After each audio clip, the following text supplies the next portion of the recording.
우리의 낙동강 이슈아리, 즉 하구입니다. 하구라는 곳은 담수와 바닷물이 섞이는 곳이죠. 그런 지역에서 물을 채취해 가지고 미세 플라스틱 개수를 측정해 봤어요. 그리고 또 인천 경기만 지역, 그쪽 바닷물에서 떠가지고 미세 플라스틱을 측정해 봤는데, 그림에서 그래프의 크기를 보시면 아시겠지만 상당히 높은 수준의 것이 낙동강 지역과 하구 지역과 인천 앞바다, 경기만 지역에서 검출이 됐어요. 이거 불명예스러운 자료입니다. 아까 한국인의 1인당 플라스틱 소비량이 1등이라고 그랬잖아요. 근데 여기에서도 이렇게 한국의 특정 지역에서는 굉장히 높은 수치로 나와요. 여러분, 이 낙동강 하구 지역, 이 부산 지역이 그런 곳이죠. 그 다음에 인천, 서울, 경기 지역이죠. 그렇죠? 인구 밀집 지역이고 대량 생산과 대량 소비가 이루어지는 그런 지역이기도 합니다. 당연히 플라스틱의 폐기물 처리가 많은 곳이기도 하거니와, 그것의 결과로 인해서 이런 지역의 기수역과 그 다음에 해수역에서 미세 플라스틱 개수도 엄청나게 많이 검출되고 있다는 것입니다. 그런 곳에 미세 플라스틱이 많이 있다?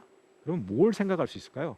거기에는 물고기, 조개, 뭐 이런 것들이 살겠죠. 자연스럽게 우리의 밥상으로 올라오게 될 것이라는 것이 더 두려운 사실입니다. 조개 몸속에서 미세 플라스틱이 잘 나가지 않습니다. 그러면 조개를 잡아서 우리가 또 조개탕, 칼국수 이런 거 해 먹었어요. 그럼 어떻게 될까요? 미세 플라스틱 국 먹는 거죠. 바닥에는 어떤가? 해저에도 가라앉은 미세 플라스틱이 있어요. 중량이 좀, 비중이 좀 큰 플라스틱 같은 경우에는 뜨는 게 아니라 가라앉겠죠. 그럼 바닥에서 저서 생물이라고 하는 것들이 그것들을 섭취를 합니다. 여기 지금 개가 한 마리 나와 있는데, 개는 바닥을 기어댕기잖아요. 이런 것들 막 잡아 먹어요. 그럼 어떻게 돼? 개 뱃속에도 이 미세 플라스틱이 들어있다. 이거 다시 또 우리가 게찌개, 게장 이런 거 해가지고 또 막 먹잖아. 그러니까 어떻게 되죠? 우리 몸에 다양한 경로를 통해서 미세 플라스틱이 먹이사슬을 통해 들어올 수밖에 없다라는.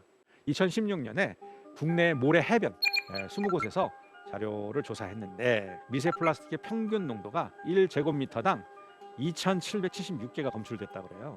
여기에는 높게 나온 지역도 있고 적게 나온 지역, 평균으로 2,776개, 거의 3,000개에 육박하는 숫자가 나왔어요. 이 숫자는 세계적으로 볼 때는 중상위권, 아주 최상위가 아니라 다행이긴 합니다만 꽤 높게 나왔습니다. 여러분, 최근에 일본에서 후쿠시마 원자력 발전소가 파괴되고 나서 방사능에 오염된 물을 갖다가 해양으로, 대양으로 이제 방출한다고 해서 바닷물의 생태계, 물고기들이 이제 또는 어패류나 이런 것들이 방사능에 오염될까 봐 상당히 사람들이 걱정을 많이 하고 있어요. 자, 우리는 그래서 일본의 그 수산물을 야, 그 수입하지 말자, 뭐 이런, 그건 난 안 먹겠다, 일본산이면, 뭐 이렇게 생각하시는 분도 많이 있습니다. 자, 방사능이 굉장히 무섭습니다. 그렇지만 여러분, 미세 플라스틱은 방사능만큼 무섭지는 않을 수도 있어요. 그렇지만 신경을 꺼도 되는, 신경을 안 써도 되는 그러한 오염인자는 아닌 것이에요.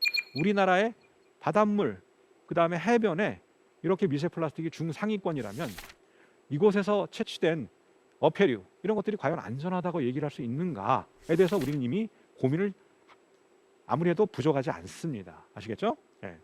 바다 말고 담수 환경에서 또 조사를 했어요. 우리가 이제 가정이나 공장에서 쓰고 버린 하수들이 바로 강으로 들어가는 것이 아니죠. 하수 종말 처리장으로 들어가게 됩니다.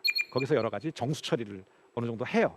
그래가지고 아주 안 좋은 물질들은 좀 분해를 시키고, 뭐 인이라든가 질소 이런 것도 뭐 녹조를 또 유발하니까 이것도 다 제거를 하고 다시 이제 방출수 또는 배출수 형태로 강이나 이런 데로 내보내겠죠. 그런 나가는 그 하수 처리장 방출수에서 미세 플라스틱을 조사했어요. 그랬더니 1세제곱미터당 수십에서 수백 개가 검출됐다고 그래요. 이 얘기는 뭐냐면 현재 하수 처리장의 처리 시스템은 미세 플라스틱을 걸러내는 시스템을 제대로 갖추고 있지 못하다라는 얘기예요.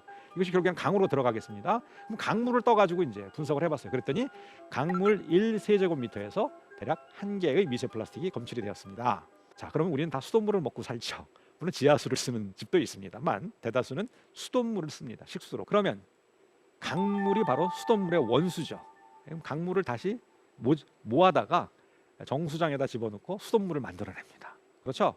그러면 현재 그 정수 시스템도 어떤 입자성 물질들을 가라앉히고 걸러내는 그런 시스템이 물론 채택은 되고 있습니다. 그러나 1세제곱미터당 1개 이상의 플라스틱이 존재를 하고 있는데, 아무리 완벽한 정수 시스템이라고 하더라도 수돗물 속에 미세 플라스틱이 혼입되는 것을 막을 수는 없다. 결국에 우리는 미세 플라스틱이 들어가 있는 수돗물을 마실 수밖에 없다라는 말씀을 드리겠고요.